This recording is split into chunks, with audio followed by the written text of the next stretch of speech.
diberi ganti rugi, diberi lahan, diberi rumah, tapi mungkin lokasinya belum tepat. Nah, itu yang harusnya diselesaikan. Urusan kayak gitu sampai presiden.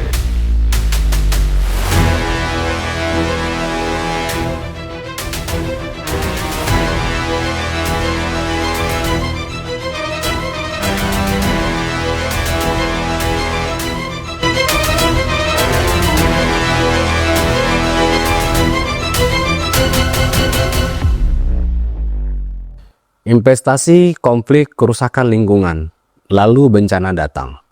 Ya begitulah pola yang terus berulang di negara ini yang kaya sumber daya alam. Tapi di balik kekayaan itu ada cerita lain, perebutan ruang hidup, pengusuran paksa, konflik horizontal, hingga kriminalisasi. Rentetan nestapa agraria yang tak pernah benar-benar usai. Semua terjadi atas nama pembangunan dan eksploitasi sumber daya alam. Dan sering sekali yang jadi korban adalah rakyat kecil, komunitas marginal, dan masyarakat adat. Saya Joni Aswira Putra, selamat datang di kanal Governansi.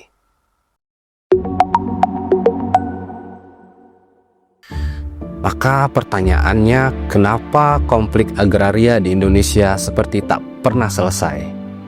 Apakah tidak ada kebijakan yang dapat menyelesaikannya?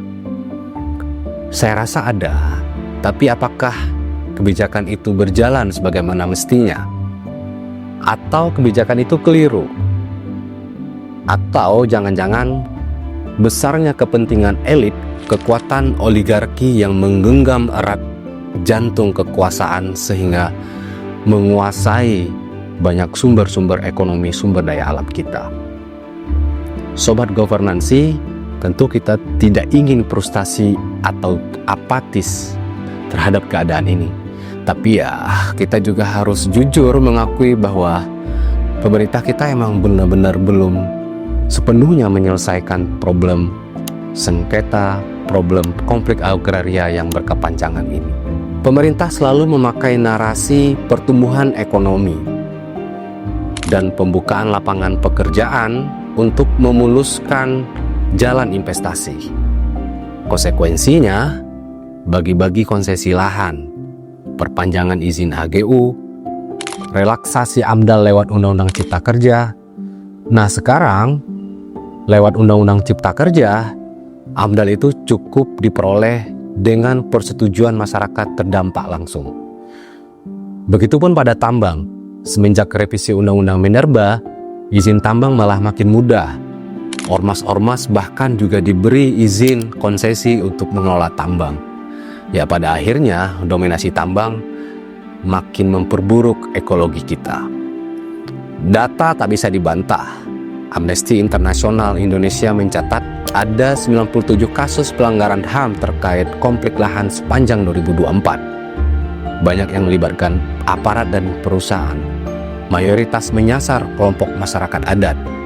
Konsorsium Pembaruan Agraria atau KPA melaporkan 212 konflik agraria sepanjang 2023. Luas wilayahnya lebih dari 620.000 hektar, melibatkan ratusan ribu kepala keluarga. Nah, tentu ini angka yang tidak kecil, berarti setiap tahun selalu terjadi konflik agraria. Oke, kalau merasa data dari LSM ini belum cukup, mari kita lihat angka dari lembaga resmi pemerintah. Komnas HAM mencatat ada 1.400 lebih aduan konflik agraria dalam rentang 2018 hingga 2023. Mayoritas tentang penggusuran paksa, perampasan lahan adat, dan kriminalisasi petani. Padahal negara kita ini besar dengan luas daratan 1,9 juta kilometer persegi, luas lautan 3,2 juta kilometer persegi. Bahkan ada riset yang menyebutkan 40% cadangan nikel dunia ada di Indonesia. Hutan tropis kita juga yang terbesar ketiga di dunia. Kementerian Lingkungan Hidup dan Kehutanan pada tahun 2023 pernah menghitung potensi kekayaan sumber daya alam Indonesia mencapai 40.000 triliun rupiah per tahun. Tapi malah ironi muncul di daerah penghasil sumber daya alam. Rakyatnya kok terus miskin, sekolah rusak, jalan rusak, layanan kesehatan minim. Iya, mungkin ini yang dimaksud Richard Rorty sebagai kutukan sumber daya alam, bahwa kekayaan alam tak otomatis membawa kesejahteraan, malah justru menjadi sumber korupsi, ketimpangan, dan konflik. Masalahnya bukan hanya pada pengelolaan, tapi juga pada tata ruang. Di Indonesia, tumpang tindih klaim lahan jadi masalah kronis. Satu wilayah bisa diklaim sebagai tambang oleh Kementerian SDM, tapi KLHK bilang itu hutan lindung. Lalu Badan Pertanahan Nasional juga punya peta sendiri. Lah, sementara masyarakat adat punya narasi sejarah dan peta leluhur mereka. Saya sendiri pernah menyaksikan langsung di wilayah IKN Februari lalu. Saya mengunjungi masyarakat adat suku Balik di Sepaku, Kalimantan Timur, wilayah yang kini menjadi pusat pemerintahan ibu kota Nusantara. Dan yang saya temukan sangat ironis. Tapi katanya kan dibayar. Oke, saya siap dibayar. Tanam tumbuh saya, bangunan saya, tanah saya. Tapi saya buat minta dibayarkan juga. Kenangan saya dan sejarah saya. Sejarah saya sebelum NKRI ada, saya sudah ada. Kalau saya tergusur dari sini, maka saya akan berpisah dari itu saya. Masing-masing cari kehidupan sendiri. Oke, kembali ke soal masyarakat adat tadi. Mahkamah Konstitusi sebenarnya sudah menegaskan bahwa hutan adat bukan hutan negara. Undang-Undang Nomor 32 Tahun 2009 tentang Perlindungan dan Pengelolaan Lingkungan Hidup pun mengakui peran masyarakat adat. Tapi pertanyaannya, kenapa sulit sekali negara memberikan pengakuan resmi terhadap wilayah adat? Faktanya baru sekitar 168 komunitas adat yang diakui oleh negara. Padahal menurut catatan Amat, ada lebih dari 2.500 komunitas adat di seluruh Indonesia. Artinya tak sampai 10% yang mendapat pengakuan resmi atau pengakuan hukum. Maka wajar jika wilayah adat menjadi sangat rentan. Tak diakui negara, lahannya tumpang tindih, lalu dihantam oleh aktivitas industri ekstraktif yang kerap merusak. Ujung-ujungnya masyarakat adat lagi yang menanggung akibatnya. Bencana ekologi, krisis iklim, dan hancurnya keanekaragaman hayati. Tagar Save Raja Ampat yang viral belakangan ini adalah bentuk protes terhadap kehancuran yang disebabkan oleh tambang nikel. Siapa tak kenal Raja Ampat, destinasi wisata dunia saat ini. Kawasan yang sudah ditetapkan oleh UNESCO sebagai geopark. Tapi ini bukan sekedar soal pemandangan indah, soal keindahan alam. Ini soal rusaknya ekosistem. Pulau-pulau kecil yang menurut hukum tak boleh disentuh oleh tambang, kini malah dilubangi atas nama investasi. Saya pribadi melihat ada keharmonisan yang mulai terusik. Komunitas adat di Raja Ampat telah lama hidup berdampingan dengan alam. Mereka punya pengetahuan ekologi yang diwariskan dari leluhur. Laut bagi mereka bukan cuma tempat mencari ikan, tapi bagian dari identitas. Seperti dalam tradisi Sasi di Misol, larangan mengambil hasil laut pada musim tertentu. Tradisi yang juga masih hidup di komunitas Waifuna, Kampung Kapacol. Tradisi ini sampai sekarang masih terjaga.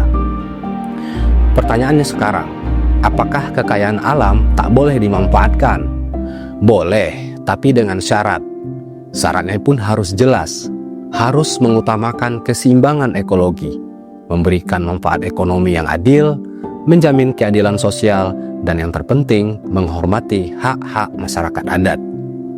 Mari kita belajar dari Kanada, bagaimana negara di benua Amerika ini menangani konflik agraria dan menghormati hak-hak masyarakat adat.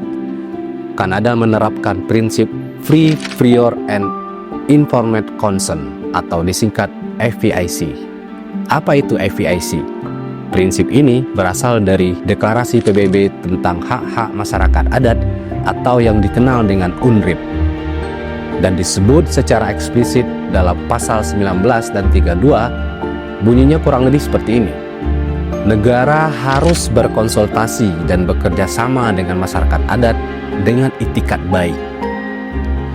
Lalu bunyi yang lain, untuk mendapatkan persetujuan bebas, didahului dan diinformasikan secara utuh sebelum membuat atau menerapkan kebijakan atau proyek yang berdampak pada mereka. Artinya masyarakat adat harus benar-benar tahu dan benar-benar setuju sebelum negara atau perusahaan menjalankan proyek di atas tanah mereka. Dan yang menarik, Kanada tidak cuma omong doang. Selain FPAC, Kanada juga menerapkan sistem co-management, pengelolaan sumber daya alam secara bersama-sama antara pemerintah dan komunitas adat. Contoh praktek FPAC ini dan co-management di Kanada sudah berlangsung puluhan tahun. Pertama, ada perjanjian James Bay and Northern Quebec Agreement pada tahun 1975. Diterapkan di wilayah masyarakat Cree dan Inuit. Perjanjian ini memberikan hak kelola atas tanah dan air secara bersama. Ini menjadi tonggak penting pengakuan hak kolektif adat dalam pengambilan keputusan sumber daya alam. Kedua, ada Nisga'a Treaty pada tahun 1998 di wilayah masyarakat Nisga'a First Nation British Columbia. Perjanjian ini mengatur bahwa mereka berwenang penuh atas wilayah adatnya termasuk hutan, tambang, dan perikanan. Bahkan mereka punya sistem pajak dan perizinan sendiri. Nah, contoh ketiga ada di Guayhanas National Park Reserve. Kawasan Taman Nasional ini dikelola bersama antara pemerintah federal dan Haida Nation. Keputusan diambil lewat konsensus, decision making, di mana semua pihak harus setuju. Jadi bukan top down, tapi dialog yang setara. Semua itu bukan hanya kebijakan, tapi dilindungi oleh hukum, konstitusi, dan undang-undang nasional Kanada yang mengakui dan melindungi hak-hak masyarakat adat, First Nation, Inuit, dan Métis. Oke, bisakah diadopsi di Indonesia? Bisa, bahkan bisa banget. Tapi tentu butuh penyesuaian. Dalam perspektif kebijakan publik, ada teori transfer kebijakan, di mana pengetahuan tentang kebijakan, institusi, atau ide dari satu sistem pemerintahan dipergunakan dalam pengembangan kebijakan di sistem yang lain atau di pemerintahan yang lain.